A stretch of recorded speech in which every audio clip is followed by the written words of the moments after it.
السلام عليكم ورحمة الله وبركاته. الحمد لله نحمده ونستعينه ونستغفره ونعوذ بالله من شرور أنفسنا ومن سيئات أعمالنا. من يهدي الله فلا مضل له ومن يضلله فلا هادي له. نشهد أن لا إله إلا الله وحده لا شريك له، ونشهد أن سيدنا وحبيبنا ومولانا محمدا عبده ورسوله الذي أرسله بالحق بشيرا ونذيرا وداعيا إلى الله بإذنه وسراجا منيرا. فقد قال الله تعالى في كلامه المجيد وفرقانه الحميد. সকলেই আমার সাথে পড়ুন আউযু বিল্লাহি মিনাশ শাইতানি ইন্নাল্লাহা ওয়া মালাইকাতাহু ইউসাল্লুনা আলান নবী ইয়া أيها الذين آمنوا صلوا عليه وسلموا تسليما.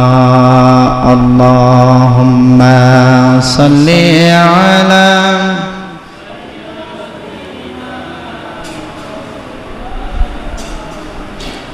وعلى آل سيدنا مولانا محمد.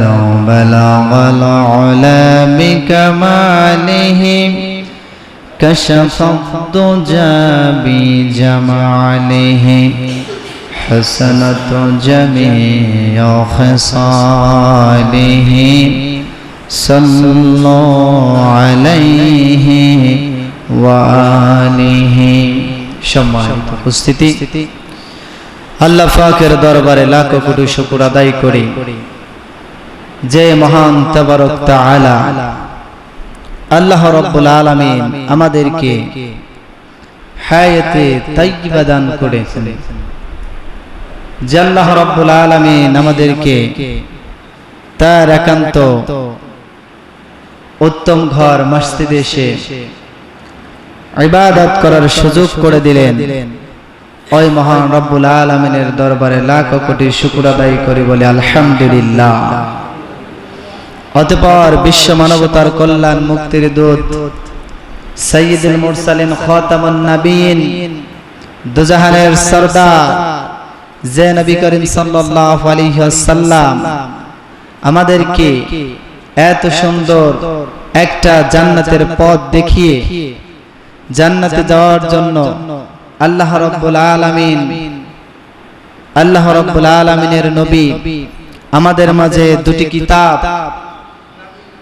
এক কোরআনুল কারীম, দুই হাদিস, আদর্শগত হাদিস রাসূল সাল্লাল্লাহু আলাইহি ওয়াসাল্লাম আমাদের মাঝে পৌঁছে দিয়ে জান্নাতের ফুল বাগিচায় শুয়ে আছেন। ওই বিশ্ব নবীর প্রতি দরুদ ও সালাম পাঠ করি, বলি সাল্লাল্লাহু আলাইহি ওয়াসাল্লাম। সম্মানিত উপস্থিতি, আমরা আজকের আলোচনা প্রেক্ষাপট হলো কোরবানির বিষয়। কোরবানির উৎপত্তি কোথা থেকে হয়েছে, কিভাবে এসেছে, আমাদের এই কোরবানি কিভাবে করতে হবে, এই বিষয়ের উপর আলোচনা হবে ইনশাআল্লাহ। কোরবানি আগে নাকি নামাজ আগে? কোনটা আগে? নামাজ আগে নাকি ঈমান আগে? ঈমান আগে। আমার কথাগুলো বুঝবেন এবং উত্তর দেওয়ার চেষ্টা করবেন। তাহলে কোরবানির আগে আমাদের যেই বিষয়গুলো ধারণ করা দরকার, যে বিষয়গুলো আমল করা দরকার, সেটা আমল করার পর হচ্ছে আমাদের কোরবানি। ঠিক না? তাহলে আসেন যে আমাদের কোরবানির আগে যে বিষয়গুলো জানা দরকার, যে আমলগুলো নিয়ে আসা দরকার, এই আমলের পরে হলো আমাদের কোরবানি। কোরবানি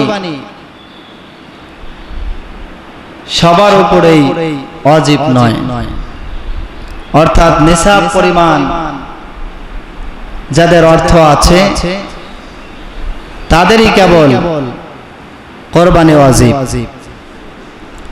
জ্ঞানবান মানুষের উপর কোরবানি ওয়াজিব,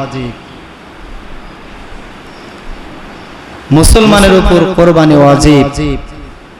কোরবানি একটা আর্থিক ইবাদত কেবলমাত্র। কোরবানি শুধু পশু কোরবানি করা এটাই নয়, আমার যে অন্তরের যে পশুত্ব আছে, খারাপ গর্হিত কাজগুলো আছে, এই কাজগুলো কোরবানি করা হচ্ছে, এটা আমার আগে দায়িত্ব। কথা বলেন ঠিক কিনা? তারপরে হলো আমার পশু কোরবানি, অর্থাৎ অন্তরের যে পশুত্বর ব্যবহার আছে, চরিত্র আছে, এই পশুত্বকে আগে আমাকে কি করতে হবে? কোরবানি করতে হবে। তারপরে হলো আমাদের কোরবানি। কথা বলেন ঠিক কিনা? প্রিয় ভাইরা, এই জন্য আসুন আমাদেরকে দেখেন আগে কি অর্জন করা দরকার। কোরবানির আগে আমাদেরকে কোন জিনিসটা অর্জন করা দরকার সেদিকে আমরা যাই। ইতিহাস কি বলে, কোরবানি কোথা থেকে উৎপত্তি হয়েছে, আর যিনি কোরবানি উৎপত্তি করেছেন তিনি কি করেছেন কোরবানির আগে, তার এই বিষয়টা আমাদের জানা দরকার। আমার ভাইরা, কোরবানির আগে আল্লাহ রাব্বুল আলামিন মানুষদেরকে নামাজের কথা বলেছেন। আমরা যদি কোরআনে কারীমের ছোট্ট একটা সূরা তেলাওয়াত করি, সেই তেলাওয়াতের মাধ্যমে আমরা জানতে পারি কোরবানির আগে আল্লাহ রাব্বুল আলামিন আমাদের নামাজ আদায়ের কথা বলেছেন। কথা বলেন ঠিক কিনা? আমার ভাইরা, ঈদগার ময়দানে আগে নামাজ না কোরবানি? আগে নামাজ। প্রেক্ষাপটটা বুঝবেন, আগে নামাজ তারপরে কোরবানি। আমার নবী বলেছেন আগে নামাজ তারপরে কোরবানি। যাদের কোরবানি করার সামর্থ্য আছে তারা নামাজ পড়বে, তারপরে কোরবানি করবে। আর যাদের সামর্থ্য নাই তারা নামাজ আদায় করবে, নামাজ থেকে বিরত থাকবে না। আমার ভাইরা, যার সামর্থ্য থাকা সত্ত্বেও কোরবানি করলো না, আমার রাসূল সাল্লাল্লাহু আলাইহি ওয়াসাল্লাম বললেন ওই ব্যক্তি যেন ঈদগার ময়দানে না আসে। আবার আল্লাহ রাসূল বললেন কোরবানি নামাজ আগে তারপরে কোরবানি। কোরবানি ঈদের দিনে সবচাইতে যে উত্তম কাজ, নামাজ আদায়ের পর এই কোরবানির কাজটা হলো সর্বোত্তম কাজ। বলে সুবহানাল্লাহ। এর চাইতে ওই দিনে আর কোনো উত্তম কাজ নাই। কোরবানি করো, নামাজ আদায় করো, তারপরে কোরবানি করো, এটা হলো উত্তম কাজ। কথা বলেন ঠিক কি? আমার ভাইরা, তাহলে আগে নামাজ তারপরে কোরবানি। সূরাতুল কাউসার পড়ে দেখলে আমরা বুঝতে পারি আল্লাহ রাব্বুল আলামিন সুন্দর করে স্পষ্ট ভাষায় ঘোষণা করে দিয়েছেন, ফাসাল্লি লিরাব্বিকা ওয়ানহার। বলে আল্লাহু আকবার।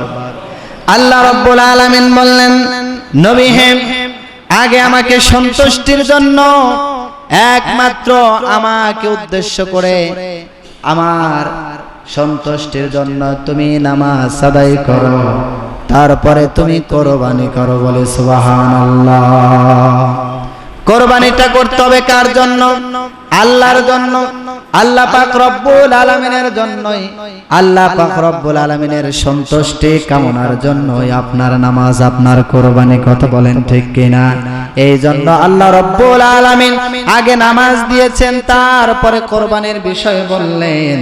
আল্লাহ রব্বুল আলামিন স্পষ্ট ভাষায় বললেন, কুল ইন্নাস সালাতি ওয়া নুসুকি ওয়া মাহইয়ায়া ওয়া মামাতি লিল্লাহি রাব্বিল আলামিন। জোরে বলে আল্লাহু আকবার।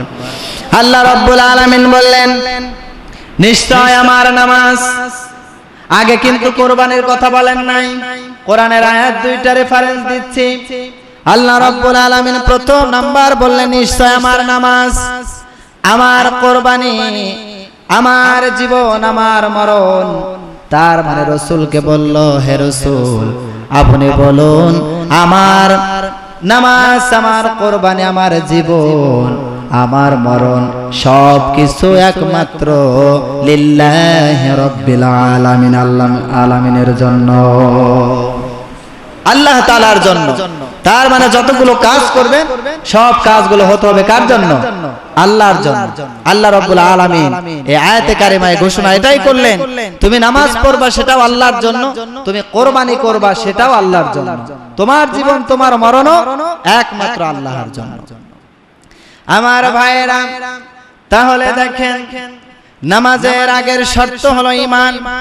ঈমান যে পর্যন্ত আপনি আনয়ন করতে পারবেন না, ততক্ষণ পর্যন্ত আপনার নামাজ কবুল হবে, নামাজ কবুল হবে না। কোরবানিও কি কবুল হবে? কোরবানিও কবুল হবে না। আমার ভাইরা, আমরা সবাই জানি জাতির পিতা, মুসলমান জাতির পিতা, নেতা সাইয়েদনা ইব্রাহিম আলাইহিস সালাম, তিনি হলেন মুসলমান জাতির পিতা। কথা বলেন ঠিক কিনা? এই ইব্রাহিম আলাইহিস সালাম থেকে কোরবানির বিধানটা এসেছে। আমরা এই আলোচনাগুলো শুনে থাকি। কথা বলেন ঠিক কিনা?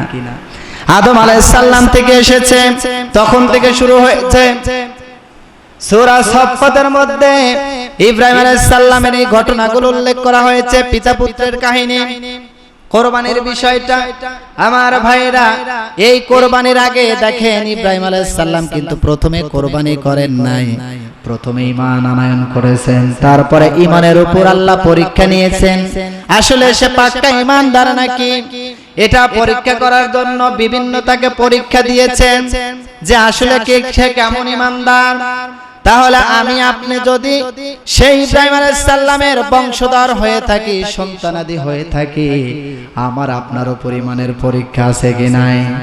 ভাইরা আমার, বন্ধুগণ, তাহলে ইব্রাহিমের দিকে তাকান, ইব্রাহিম আলাইহিস সালামের দিকে তাকান। তিনি ঈমানকে রক্ষা করতে গিয়ে কয়েকটা বিষয় তিনি ফলো করেছেন। ঈমান আপনার টিকে থাকবে তিনটা ধ্বংসত্ব বিষয় থেকে আপনাকে ফিরে থাকা লাগবে। কয়টা বিষয়? তিনটা বিষয় আপনার খেয়াল রাখতে হবে। এই তিনটা বিষয় যদি আপনি মানতে পারেন তবে আপনার ঈমান হেফাজতে থাকবে। প্রথম নাম্বার হলো শিরক। শিরক করা যাবে না। শিরক যদি করেন তাহলে আপনার ঈমান চলে যাবে। দ্বিতীয় নাম্বার, যদি আপনি কুফর করেন তাহলে আপনার ঈমান চলে যাবে। তৃতীয় নাম্বার হলো মুনাফিক যদি করেন, মুনাফিকের চরিত্র যদি থাকে, মানে নিফাক যদি অন্তরে থাকে, তাহলে বুঝতে পারবেন আমার আপনার মধ্যে ঈমান নামক দৌলত নাই। আমার ভাইরা, সর্বপ্রথম ইব্রাহিম আলাইহিস সালাম এই শিরকের বিরুদ্ধে লড়েছেন। আমার ভাইরা, আপনারা ইতিহাস দেখবেন কোরআনে কারীম আপনারা পড়ে দেখবেন, তাফসীর পড়ে দেখবেন, ইব্রাহিম আলাইহিস সালাম সর্বপ্রথম শিরকের বিরুদ্ধে তিনি লড়েছেন। আমার ভাইরা, মূর্তি পূজা করা এটা শিরক নাকি? শিরক কিনা? মূর্তি, যারা মূর্তিকে পূজা করে এটা শিরক কিনা? যারা মূর্তিকে পূজা করে মনে করে এটাই তাদের খোদা, কথা বলেন ঠিক কিনা? এই জন্য শিরক থেকে বিরত থাকা লাগবে। সমাজে যদি সুদ প্রচলন চলে, আমি আপনি যদি সুদের মধ্যে থাকি, তাহলে বুঝতে হবে আমি শিরকের মধ্যে আছি। আপনি আমি বুঝবো এইভাবে, যদি আপনার সমাজ, আপনার পরিবার যদি সঠিক নিয়মের মধ্যে না থাকে, কোরআন হাদিসের মধ্যে, এই নিয়মের মধ্যে যদি, এই শাসনের মধ্যে, আইনের মধ্যে যদি না থাকে, তাহলে বুঝতে হবে শিরকের আইনের মধ্যে, কুফরি মতবাদের মধ্যে ঢুকে আছেন, কথা বলেন ঠিক কিনা? কুফরি মতবাদের শাসন যদি আপনার নিজের মধ্যে থাকে, আপনার পরিবারের মধ্যে থাকে, সমাজের মধ্যে থাকে, তাহলে আপনাকে সেখান থেকে ফিরে আসতে হবে। এটা হলো আপনার ইমানি দায়িত্ব, যেটা ইব্রাহিম আলাইহিস সালাম করেছেন। আমার ভাইরা, তিনাকে মূর্তি ঘর যেটা আছে, মূর্তির দায়িত্ব দিয়েছিল ইব্রাহিম, তুমি এই মূর্তিগুলোকে কি করবা? পাহারা দিবা, যাতে করে কোনো মূর্তি ধ্বংস না হয়ে যায়, কোনো মূর্তির ক্ষয়ক্ষতি না হয়, তুমি এখানে পাহারাদার থাকো। আমার ভাইরা, কথাগুলো বুঝবেন। ইব্রাহিম আলাইহিস সালামকে পাহারাদার নিযুক্ত করেছে মূর্তিকে রক্ষা করার জন্য, কিন্তু ইব্রাহিম আলাইহিস সালাম কি করেছিলেন? সযত্নে সেটাকে দেখেছিলেন না, তিনি তা করেন নাই, জানে এটা শিরক। আমি প্রথমে বলেছি শিরকের বিরুদ্ধে তিনি আগে লড়েছেন। আমার ভাইরা, ইব্রাহিম আলাইহিস সালাম কি করলেন? তিনি সরাসরি ভাবে ঘরের ভিতর প্রবেশ করে তিনি ওই মূর্তিগুলোকে কি করলেন? ভেঙ্গে চুরমার করে সেই মূর্তিগুলোকে ধ্বংস করে দিয়েছেন, কথা বলেন ঠিক কিনা? এটা কখনো হতে পারে না। যারা এই লাতকে, এই মূর্তিকে খোদা হিসাবে মানে, এটা কখনো হতে পারে না, কথা বলেন ঠিক কিনা? তিনি শিরকের বিরুদ্ধে লড়েছেন। তিনি কি করেছেন? এই মূর্তিগুলোকে ধ্বংস করে দিলেন। এবার ওই সময়ে নমরুদ ছিলেন প্রেসিডেন্ট, নমরুদ ছিলেন সরকারের একজন বাদশা, তার আইন অনুযায়ী রাষ্ট্র পরিচালনা হতো। তিনি এক পর্যায়ে কি করলেন? তিনি রাষ্ট্রের প্রশাসনদেরকে ডাক দিলেন, বললেন যে এই যে ঘরের ভিতর যতগুলো মূর্তি ছিল, এই মূর্তিগুলোকে ধ্বংস করলো, ভেঙ্গে চুরমার করে দিয়েছে একেবারে। এটা কে কাজ করলো? এটা আমাদের ধর্মের উপর এত বড় আঘাত কে আনতে পারে? প্রশাসনকে বললেন, প্রশাসনেরা তোমরা যাও রাষ্ট্রের ভিতর তন্ন তন্ন করে খোঁজো কোন ব্যক্তি কাজটা করেছে। দেখতে দেখতে খুঁজতে খুঁজতে দেখা গেল পাহারায় নিযুক্ত ছিল একজন, সে হলো ইব্রাহিম আলাইহিস সালাম, কথা বলেন ঠিক কিনা? ইব্রাহিম আলাইহিস সালাম ছিলেন এটার নিযুক্তে, দায়িত্বে ছিলেন পাহারাদার। কি করলেন? প্রশাসন এসে ধরে ফেললেন ইব্রাহিম আলাইহিস সালামকে। তুমি কেন এই কাজটা করলা? এটা তো তুমিই করেছো। এই কাজ কে করেছে বলো? ইব্রাহিম আলাইহিস সালাম বললেন, তোমাদের সে লাতকে জিজ্ঞাসা করো এই কাজ কে করেছে। এটা না কথা বলতে পারে তোমাদের প্রভু, তাকে গিয়ে জিজ্ঞাসা করো এই কাজ কে করেছে। যদি উত্তর দিতে পারে তাহলে বুঝবো সেটা হলো তোমাদের প্রভু, কথা বলেন ঠিক কিনা? এবার কি করলেন? তারা কি কথা বলতে পারে? কথা বলতে পারে না, তার কাছে হেরে যাচ্ছে যুক্তিতে। তার মানে বোঝা যাচ্ছে যে ইব্রাহিম আলাইহিস সালাম তিনি নিজে এটা ধ্বংস করেছেন, কথা বলেন ঠিক কিনা? আমার ভাইরা, প্রশাসনরা বুঝতে পারলেন এই কাজ ইনি করেছেন, তাকে যে দায়িত্ব দিয়েছিল। আমার ভাইরা কি করলেন? ইব্রাহিম আলাইহিস সালামকে ধরে ফেললেন, রাষ্ট্রের সেই প্রেসিডেন্টের কাছে চলে গেলেন। প্রেসিডেন্টের কাছে গিয়ে বললেন, নমরুদের কাছে গেলেন, তাকে গিয়ে বললেন এই যে ইব্রাহিম নামক একজন ব্যক্তি, তিনি এটার নিযুক্ত